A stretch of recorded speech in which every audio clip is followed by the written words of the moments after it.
Om Swastiastu pemirsa Bali TV dimanapun Anda berada, kembali saya Nyoman Winata, redaktur pelaksana harian Bali Pos, menjumpai Anda dalam Bali Pos Talk. Kali ini kita bicara tentang bagaimana kondisi perekonomian Bali pasca pandemi. Kita sudah memasuki pertengahan tahun 2023, apakah sudah normal atau seperti apa, dan bagaimana kabar restrukturisasi kreditnya. Ini kita ada semacam wacana juga. Para pengusaha ini agak sedikit dipaksa untuk membayar kreditnya, padahal perekonomian Bali belum begitu pulih. Saya akan wawancarai Ketua Badan Pengurus Daerah Himpunan Pengusaha Muda Indonesia atau HIPMI Bali, Bapak Agus Pandi Widura. Kita sapa dulu dalam seperti tahu. Swastiastu, Pak. Gimana kabarnya? Sehat? Baik, Pak. Bukannya Pak In kabar. Ya, kita mungkin pertama ya, kalau kita ketemu dengan pengusaha biasanya pasti akan tanya, gimana sih kondisi perekonomian kita hari ini di Bali? Apakah sudah membaik atau masih babak belur atau seperti apa sebenarnya Pak Ketua? Ya, Pak Win. Semenjak pandemi tentunya sekarang kita sudah jauh lebih membaik ya, karena memang kemarin itu bisa dikatakan perekonomian terburuk yang pernah terjadi, karena memang itu suatu hal yang baru yang belum pernah kita lalui sebelumnya. Di tahun 2023 ini Astungkare sudah mulai, terutama setelah border dibuka, itu sudah wisatawan asing sudah mulai masuk, dan seperti kita ketahui hampir 70% penduduk di Bali ini sangat tergantung dengan pariwisata. Jadi sekarang keadaannya kalau saya boleh bilang memang sudah jauh lebih membaik daripada ketika kita berbicara di tahun 2020 sampai 2022 kemarin. Jadi sudah mulai membaik ya. Tapi kalau kita perbandingkan kan biasa sebelum pandemi dan sekarang ini, apakah sudah mulai mendekati? Kalau mendekati sudah berapa persen, Pak Ketua? Ya, kalau secara akupansi hotel yang saya dapat laporan dari teman-teman pengusaha di bidang horeca, itu memang sudah terjadi peningkatan terkait daripada akupansi hotel mereka gitu. Walaupun kalau kita ngelihat dari rate-nya atau harga jualnya itu memang masih belum bisa seperti kita berbicara di tahun 2019 kemarin gitu, karena memang ini masih dalam tahap pemulihan. Memang kita melihat di Bali ini beda dengan di nasional ya. Kalau di nasional mungkin terkait dari pertumbuhan ekonominya mungkin sudah bisa dikatakan normal gitu. Tapi kalau di Bali ini masih sangat pelan-pelan dia. Nggak grafiknya nggak langsung tiba-tiba bisa naik, karena memang kita lukanya cukup dalam ya. Skar yang terjadi itu kan pertumbuhan ekonomi sampai -12 saat itu. Nah itu kan bahkan kita terburuk di antara 34 provinsi pun sempat. Nah ini kan dari yang urutan paling belakang untuk naik lagi kan pasti tidak bisa secepat yang dari tengah-tengah ke depan lagi gitu. Jadi kondisinya memang katakanlah lukanya masih terlalu dalam sehingga penyembuhannya masih belum proses waktu ya. Sekarang ini belum sembuh katanya, berarti ya? Belum. Kalau saya melihat ini masih butuh waktu lagi ya. Kembali lagi, kita memang kalau dibilang kok manja sih pengusaha Bali gitu. Ada yang mengatakan gitu ya? Karena ya saya juga teman-teman yang lain kan, karena mereka sudah normal. Kenapa mereka sudah normal? Karena memang bidang usaha mereka kan beraneka ragam. Oh, maksudnya daerah lain selain Bali ya? Selain Bali ya. Jadi kalau Bali kan sangat tergantung sama pariwisata. Jadi otomatis ya tumpuan kita masih di pariwisata. Mau kita berbicara pertanian, mau kita berbicara UMKM lainnya gitu, tetap akhirnya kan yang dikonsumsi oleh pariwisata lagi. Jadi masih menunggu pariwisata ini pulih benar baru bisa gitu. Jadi memang bukannya kami manja saya bilang, tapi memang keadaan kita ini extraordinary kalau Bali. Jadi butuh, kembali lagi saya bilang butuh waktu untuk recovery. Bahkan kalau saya diskusi sama teman-teman, mungkin kita betul-betul kembali normal itu diprediksi di tahun 2025 malah Pak Win. Jadi memang panjang kita ya. Tapi kalau kita kan dalam tanda kutip tadi manja gitu ya. Manja dalam konteks ini kan karena kemarin meminta restrukturisasi kredit khusus untuk Bali. Tapi apakah ini memang sudah dilaksanakan oleh perbankan atau seperti apa? Katanya kan kadang bank tidak peduli gitu ya. Harus.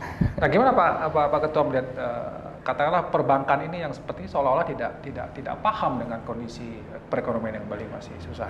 Ya, tentunya memang mereka mungkin apalagi yang memang apa namanya bank yang sudah ada di Bali ya, mereka paham. Cuman memang kadang ya mereka juga memiliki target dari pusat yang menganggap bahwa keadaan Indonesia ini sudah kembali normal. Jadi yang dipakai indikator ukuran adalah ekonomi Selalu nasional. nasional. Itu yang saya sayangkan. Karena sebetulnya kembali dari yang tadi saya bilang, bukannya kita manja, tapi kita memang betul-betul butuh extraordinary dalam hal pemulihan perekonomian ini.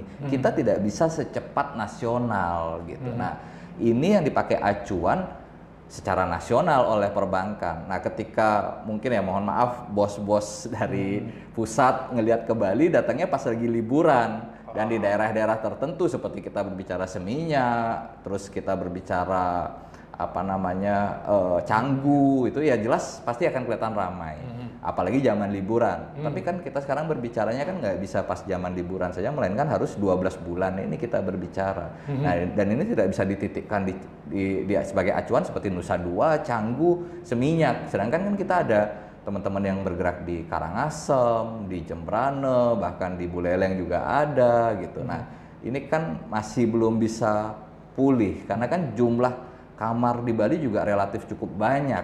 Nah, ini yang harusnya bisa diberikan suatu kelonggaran lah dalam hal restrukturisasi karena kami melihatnya saat ini sebagai pengusaha yang di Horeca itu banyak hal yang mesti kita prioritaskan. Tentu yang pertama adalah terkait SDM kita. Karyawan kita ini kan 2 tahun sudah hampir nggak diberi gaji.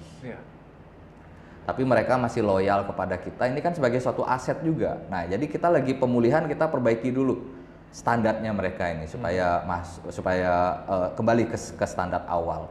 Di mana kita sempat dulu merumahkan, mungkin hampir 100% kita rumahkan, sekarang sudah berangsur-angsur kita panggil sampai 50% dari kapasitas sebelumnya. Nah, itu karyawan, belum lagi maintenance. Dalam 2 tahun hotel yang tutup, jangankan 2 tahun, 6 bulan saja tutup, itu sudah pasti mengalami kerusakan. Gitu kan. Nah, ini kan kita harus maintain dulu, harus pelan-pelan. Nah, belum lagi kewajiban pajak yang menjadi suatu tanggung jawab sebagai seorang pengusaha. Kita harus tetap bayar pajak. Nah, yang menjadi permasalahannya adalah ketika kita berbicara restrukturisasi atau perbankan. Tentunya memang hampir semua teman saya yang bergerak di Horeca ini memang bukan dibilang melakukan kesalahan juga tidak, tapi lebih ke nasib ya gitu. Di tahun 2019 itu lagi booming-boomingnya pariwisata. Jadi banyak sekali teman-teman yang melakukan investasi lagi. Baik itu secara penambahan jumlah kamar, baik dalam mengupgrading kamar. Jadi mereka rata-rata menggunakan uang bank untuk melakukan maintenance atau menambah standar mereka. Tiba-tiba tahun 2020 mati mesin semua. Nah, ini akhirnya kita belum bisa menikmati daripada menjual kamar-kamar hotel ini belum balik dia. Nah, ini yang selama 2 tahun tidak ada penghasilan, kami butuh suatu relaksasi lah dari perbankan untuk bisa memberikan kita kebijakan stimulus keringanan sehingga kita bisa berjalan kembali lagi berdiri di 2 kaki ini seperti tahun 2019. Tapi kalau kita perhatikan Restrak ini kan sudah disetujui untuk khusus Bali sampai tahun 2024 ya? Sudah ada keputusan sebenarnya. Sudah. Cuman tapi ini tidak dilaksanakan oleh perbankan. Beberapa perbankan. Kita tidak bisa bilang semua perbankan tidak melaksanakan. Dalam hal ini beberapa perbankan BUMN kalau boleh saya bilang ya mereka pasti akan melakukan. Yang masuk Himbara masih ya melaksanakan. Himbara hampir semuanya masih melakukan. Cuman mereka juga artinya ketar-ketir kenapa? Karena ini kan POJK-nya sampai 2014.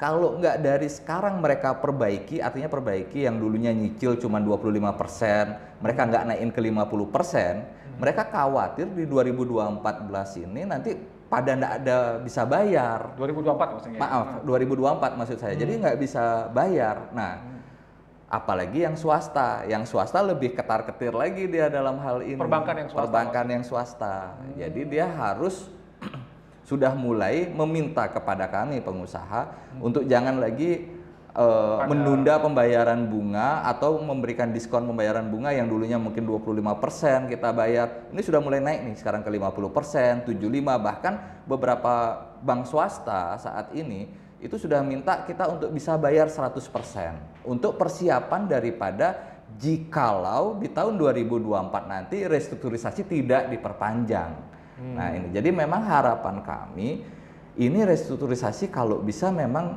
jangan per tahun. Jadi kita sebagai Langsung pengusaha aja ya? langsung, kita sampai sebagai 2025. pengusaha dan perbankan jadi enak berbicaranya. Karena kalau sampai per tahun ini kan dibuat bisnis plan-nya per tahun. Jadi kita seolah-olah kita di-push ini untuk biar bisa nanti kembali normal di tahun 2024 dikarenakan 2024 itu restrukturisasi akan dikatakan bisa diperpanjang atau dihentikan gitu. Seandainya nih Pak Ketua, seandainya tetap dipaksa untuk ya bayar bunganya sesuai dengan ketentuan dan tanpa restruct itu gimana? Apa yang terjadi pada pengusaha-pengusaha Bali? Begini,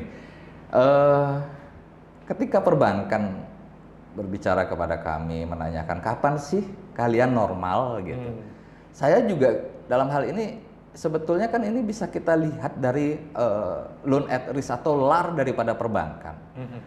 LAR ini kan indikasi sebelum terjadinya kredit macet kan. Di LAR ini kan rata-rata sekarang kan terjadi pelonjakan. Artinya karena restrukturisasi ini yang dulunya mungkin ya LAR itu sekitar 12-15% di perbankan, sekarang kan bisa 30-40%. Nah ini kalau tiba-tiba restrukturisasi nanti dicabut, saya khawatir LAR ini kan pindahnya pasti akan ke kredit macet. Otomatis. Jadi ada kredit macet ya? Iya. Banyak ada kredit macet di Bali. Artinya kalau di LAR aja udah 40%, di loan of at risk-nya sudah 40%, berarti kan kredit macetnya indikasinya juga sama. Di 40% juga nanti jika restrukturisasi dicabut. Nah ini yang harusnya kita sama-sama mencarikan solusi agar bagaimana nanti ini LAR ini kita tunggu dulu biar landai. Baru kita bisa cabut restrukturisasi itu gitu. Artinya kalau ini dipaksakan tidak hanya merugikan pengusaha tapi juga merugikan perbankan. Saya rasa begitu. Cuman kalau kembali lagi itu kalau perbankan kan mungkin sudah ada, bukan ranah saya dan mungkin sudah ada way out-nya gitu ya, jalan keluar. Tapi kalau kami ngelihat dari pengusahanya, kan satu-satunya jalan artinya kami melepas aset itu kalau itu terjadi. Sedangkan ya disebutkan bisa menjual aset besar-besaran ya berarti ya. Berpindah tangan jadi. Berpindah tangan karena ketika restrukturisasi dicabut dan akhirnya kami gagal dalam membayar kredit, kan otomatis akan menjadi barang sitaan dari perbankan. Artinya kan kita melepas daripada aset. Sedangkan kan sebetulnya ini keadaan sedikit lagi akan pulih. Keadaan sedikit lagi kita bisa sudah melalui badai yang luar biasa ini gitu. Jangan kita gara-gara sudah sekian lama bertahan gara-gara restrukturisasi yang selalu dikatakan sampai di 2024 akhirnya kita menyerah ketika badai ini sudah hampir kita lalui gitu. Saya agak gimana ya, saya melihat jangan sampai pengusaha-pengusaha terutama pengusaha muda yang saat ini sudah mati-matian mempertahankan dari asetnya mereka akhirnya tandas karena regulasi gitu. Itu yang harapan saya. Karena dari segi regulasi kalau pemerintah bisa memberikan semacam kelonggaran lagi, artinya lebih tegas lah dengan pelonggaran ini, itu akan bisa sangat menolong pengusaha-pengusaha Bali ya berarti sebenarnya. Sangat. Saya bisa melihat ini sebagai suatu sebagai way out lah ya, artinya jalan keluar bahwa kita memang masih butuh untuk dalam istilahnya beli waktu gitu. Ya, itu tadi yang ditegaskan oleh Pak Ketua bukan karena bentuk kemanjaan ya. Bukan manja, tapi memang kondisi. Memang kondisi. Artinya kalau misalnya ini restruct ini betul-betul dilaksanakan, diberikan kelonggaran, ini akan sama-sama memberikan way out atau jalan keluar yang terbaik lah buat kedua belah pihak itu ya, antara pengusaha dan juga perbankan gitu. Ya. Baik, mungkin sebagai closing statement dari Pak Ketua silakan kepada perbankan atau kepada para pengusaha, kawan-kawan seperti apa Pak? Ya, jadi seperti yang saya sudah sampaikan, tentu harapan kami sebagai pengusaha-pengusaha, terutama pengusaha muda Bali, ingin selalu tetap berkarya, apalagi saat ini kita sudah hampir bisa melewati badai yang luar biasa ini, jadi tetap semangat, pasti ada jalan keluarnya, dan tentu dari harapan kami perbankan bisa tetap mendampingi kami dalam melewati badai tersebut sehingga kita bisa berjalanan beriringan.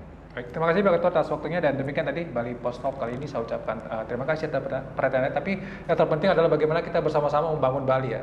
Penekanan kita bahwa Bali belum normal ekonominya, masih babak belur, lukanya terlalu dalam, perlu proses waktu, dan saya kira Bali tidak bisa disamakan dengan nasional gitu ya Pak Ketua ya. Dan mudah-mudahan ini ada kebijaksanaan dari pemerintah dan juga dari perbankan sehingga bisa sama-sama jalannya enak. Lagi sedikit saja badai ini dan akan segera berlalu. Sekali lagi terima kasih, saya tutup dengan Perma Santi, Om Santi, Sadi. Sampai jumpa.